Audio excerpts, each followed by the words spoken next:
Good afternoon, everyone. Thanks for taking the time to join us today. My name is Glenn DeRoy. I'm the CEO of Tantus Solutions Group, and I'm going to be hosting this afternoon's webinar. Today is actually the second in a series of 4 sessions that we're holding this fall. I'm not sure if you folks on the webinar today... We have just 2 more people joining. Okay. On October 22nd, we started our series by talking about IT health checks. Today's topic actually builds on that. We're going to be talking about IT strategic planning. We'll be following today with sessions on IT business case development and finally IT budgeting in the coming weeks. Our goal through these sessions is really just to give you an overview of what each of these practices are, how they can be used by your organization, whether together or separately. One of the things that we're stressing through these webinars is that depending on the situation that your organization is in, you may see value in all or just parts of the practices that we're talking about. And most importantly is to articulate how we think these practices can provide benefit to your organization. So today I'm joined by Sam Skaber. Sam is the Managing Principal of Business Development for Tantus. Sam joined Tantus last year. Prior to coming to Tantus, Sam worked for IBM for over 13 years, and prior to that worked extensively in IT consulting. Sam has well over 30 years of experience in total, and his experience includes strategy development as well as management consulting. So Sam, thanks for joining us today. Oh, thanks very much. Just a note of logistics. We will open up the session for questions at the end. We have probably about 15 or 20 minutes of this discussion that Sam and I would like to go through. And I believe that we'll be doing questions via the chat feature of the WebEx facility. So we'll get to that at the end.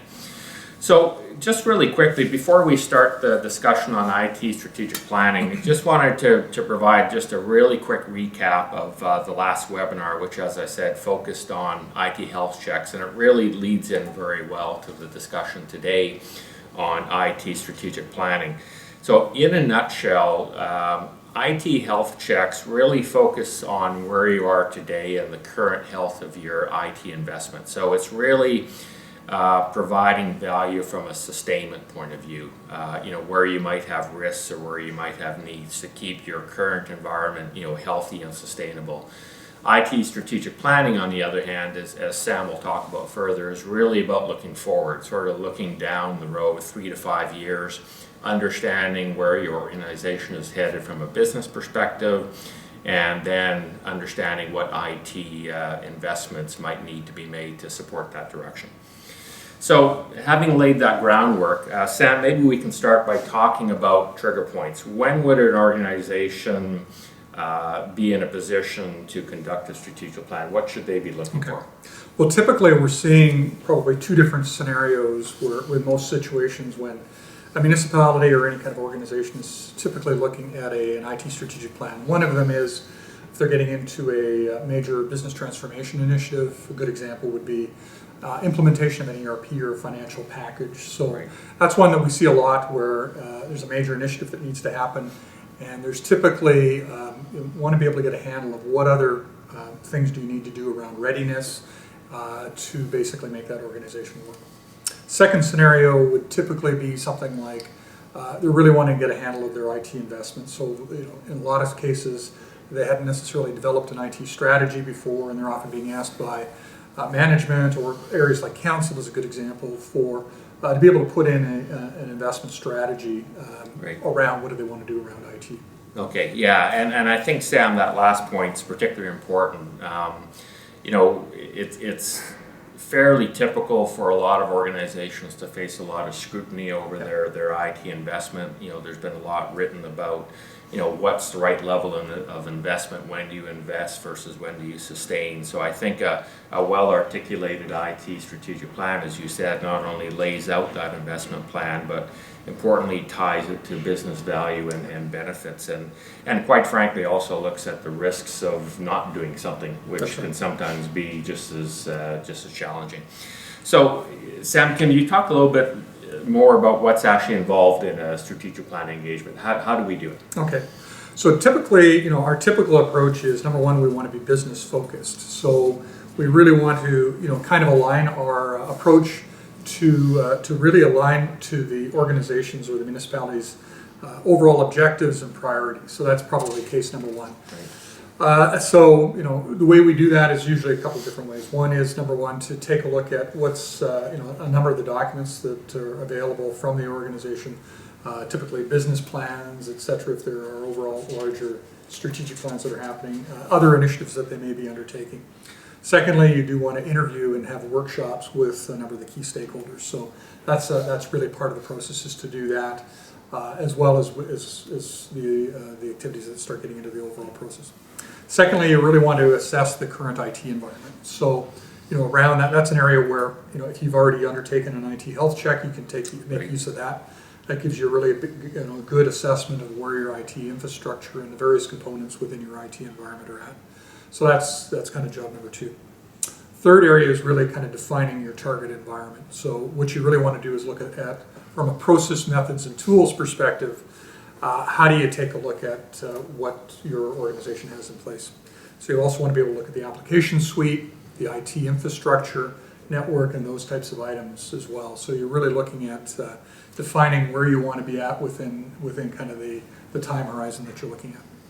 The third area is you really want to be able to outline a plan for initiatives. So we want to be able to work with you to identify really a roadmap for investment over the next, it's really a 5-year period of time, but the focus is initially on, what you really want to look at is kind of the near term, the next 2 to 3 years.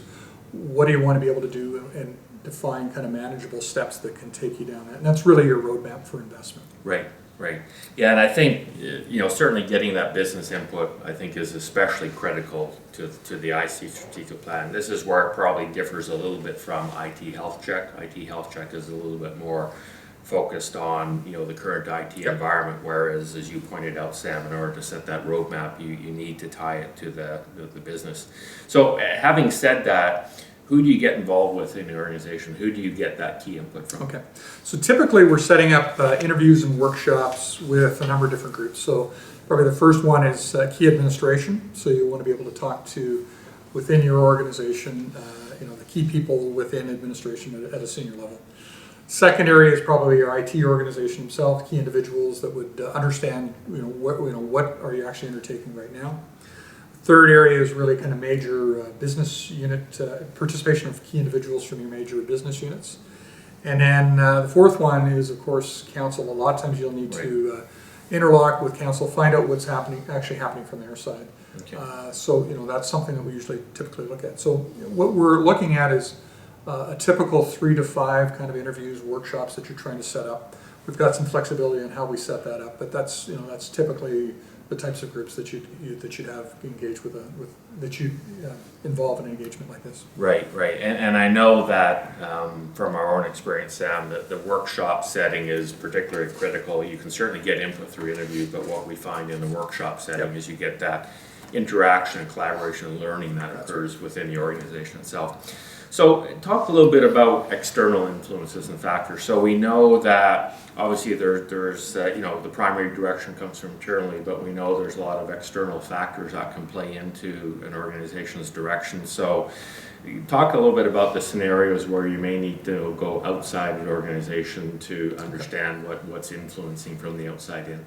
Well, there may be a bunch of different areas that are happening there. So, one example that I can think of is you may be able to look at outside service providers that you may have engaged. So, if somebody is providing you with key IT support, especially around the business side, that may be one area that you need to be able to engage from an outside perspective.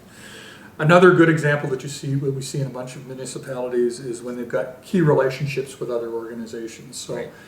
This may be an area where they're working with, let's say, a county is a good example. So we see a lot of that here in Alberta, where different organizations are maybe working together, maybe in certain initiatives. An example also could be something like developing a rec center, where there's maybe multiple groups involved, and that could drive, IT, the leveraging of IT, and that's often something that we see as a kind of a factor. Another example of external groups that you may want to get involved in is working with emergency services organizations. So often there is things like shared dependency on IT. Right. So that's another area that may play a part in the IT strategic plan as well. Right. Right. Okay. So talk a little bit about the output. So how do you there's a lot of sources of information here. How do you sort of synthesize that, and what's the output? How do we make sure it's meaningful? Well, so one of the things we try to do is we try to make sure that we're cycling back our feedback, our observations and recommendations. That typically that's in the form of a presentation and final report. A key element of the overall plan, though, is really kind of the roadmap. Right. And that's really the roadmap of investments over a period of time. And we typically see that as kind of a living document. Yeah. And really what you want to be able to do in that circumstance is that's something that you can vet and validate within the group. And it's something that typically then is used after the fact.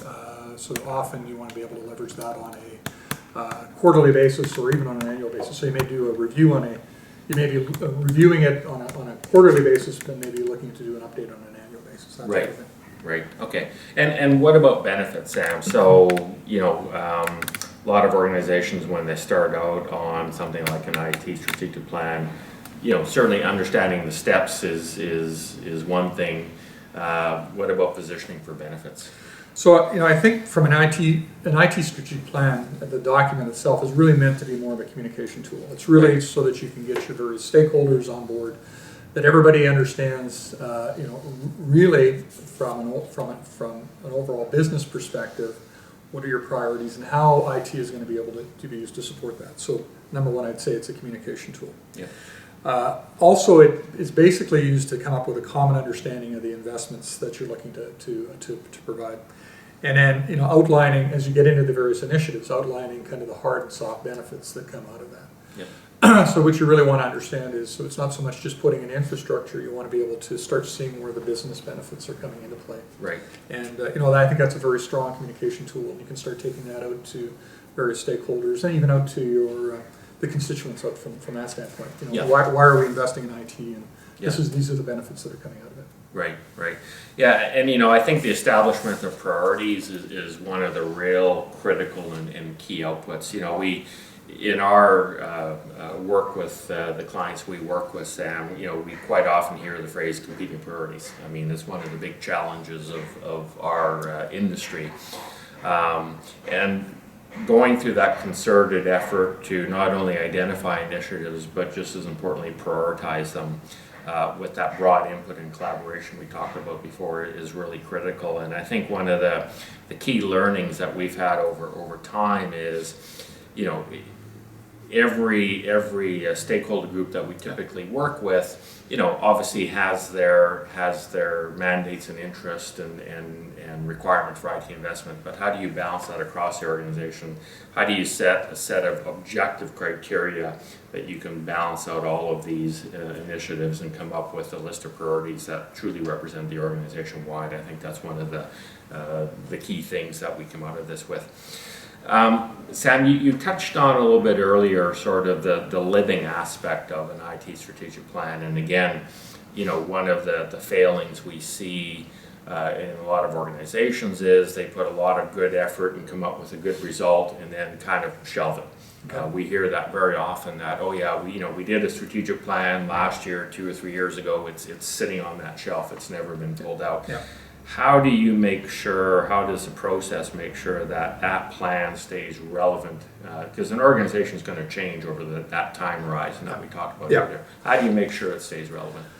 Well, a couple of things. I guess the first item I'd say is, one of the elements that comes out of the strategic planning exercise is that we really want to review and make sure that we can put in place an effective governance model for IT. Right. So that's often something that's very important, especially with public sector organizations, to make sure that we can get the buy-in from the business and that you've got input from the various stakeholders, and so that they actually understand what's happening on an ongoing basis. So that's probably one of the key aspects, is to make sure that you've got in place an effective governance structure that's going to work for your organization. Right.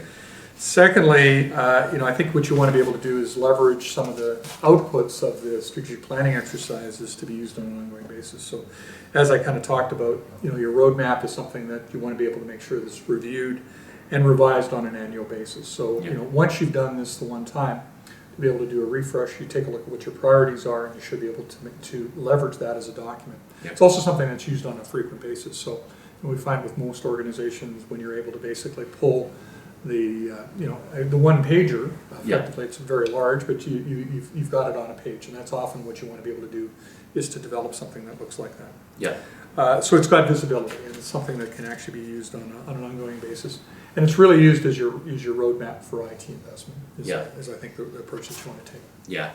It's a great point. I think the some of the things we've seen a lot of organizations do is sort of tie that refresh into maybe their annual budget cycle, make it part of that discipline of doing the annual budget. And I think to your point, Sam, it is sort of a discipline that you have to do it. So if you can find a way to tie it into your broader planning process and make it part of that process, I think there's a better chance of success in the long run.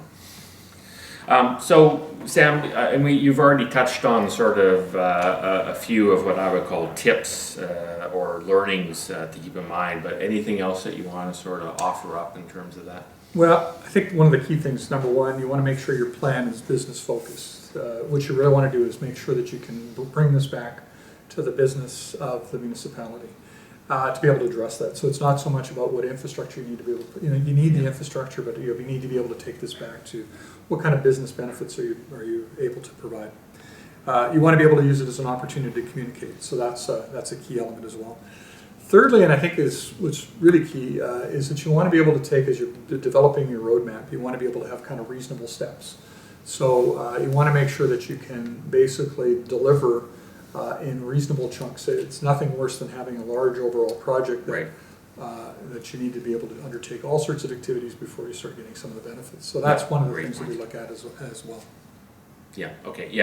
Great point. Your comment on, and you've touched on it earlier too, your comment on using the planning process, and in fact the plan itself, the roadmap as a communications vehicle, I think is a great point.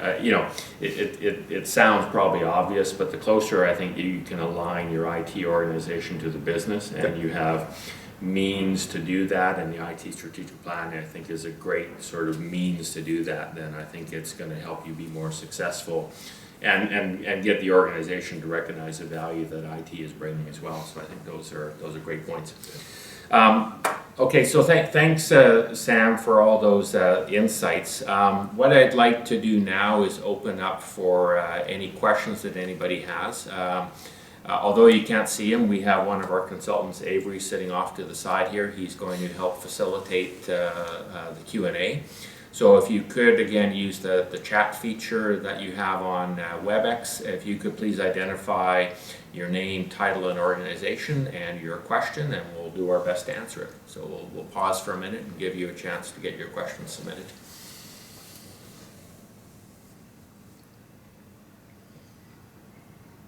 Where we play the Jeopardy music.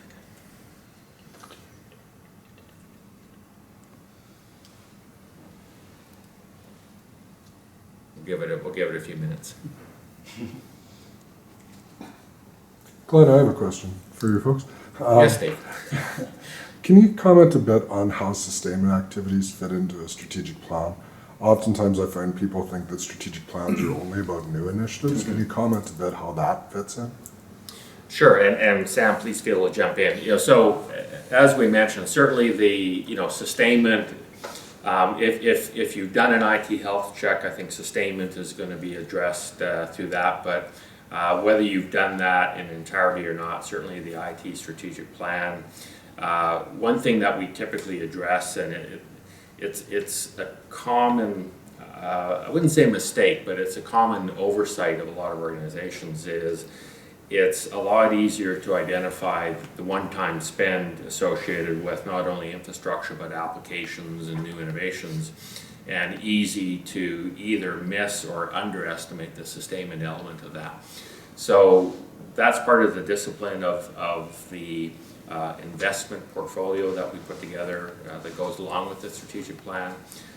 Some of the things that we look at is a couple of areas. One is to make sure that we've identified all costs, so whether they're sort of direct or indirect costs associated with technology, third-party costs, the cost of internal staff, let's say, in terms of sustainment. So make sure we identify. Number you have called cannot be completed as dialed.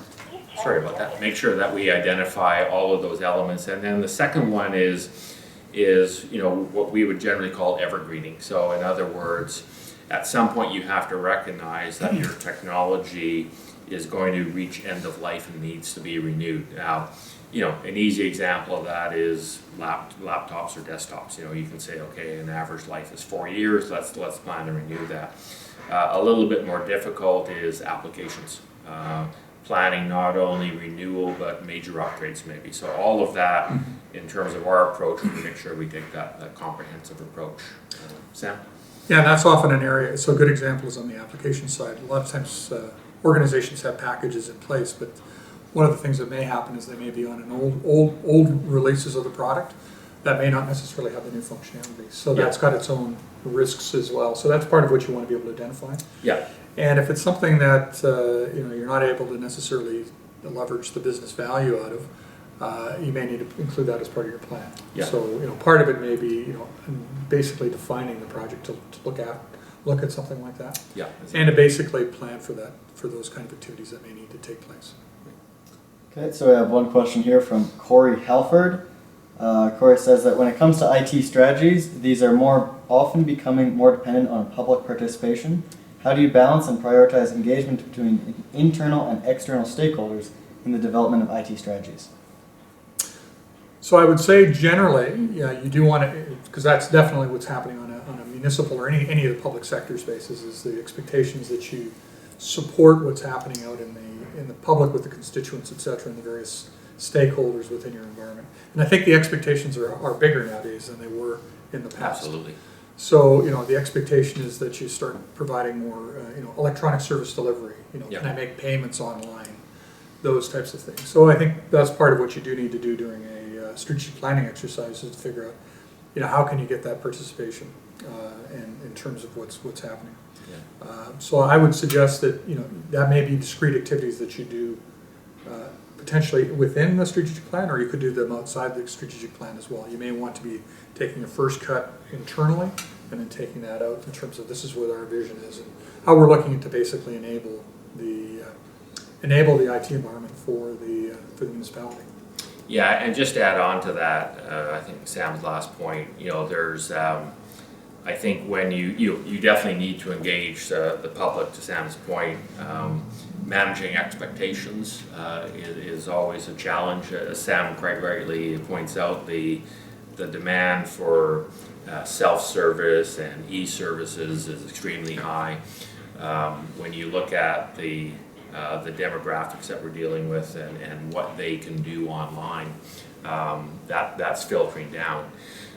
So I think having some sense of your organization's not only capability to meet some of those demands, but also willingness to meet some of those demands is important, to sort of have some sense of that before you go out and do your public consultations, so that you can try to set and manage expectations and work within some reasonable framework, other than the risk if you don't do that is it becomes a bit of a free-for-all and you're not able to meet all those demands and expectations. So having some framework and setting those expectations, I think, is pretty critical. That's right.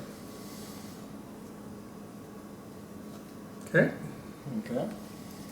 We don't have any more questions. Okay. We'll just give it a little bit of time to see if anybody else has any questions before we wrap up.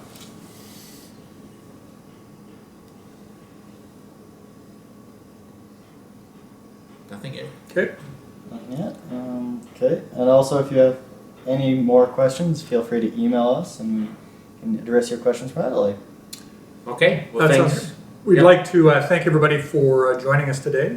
We're really excited about looking at this. I know that in discussions with a lot of the municipalities, I think this is an area that's of big interest in terms of how do we move forward within our organizations, especially with the activity that's going on, just to be able to, how can you effectively leverage IT to meet a lot of the business objectives that your organizations are having. So Yeah, I think that's something that we're definitely interested in. So we'd like to thank you for your time today.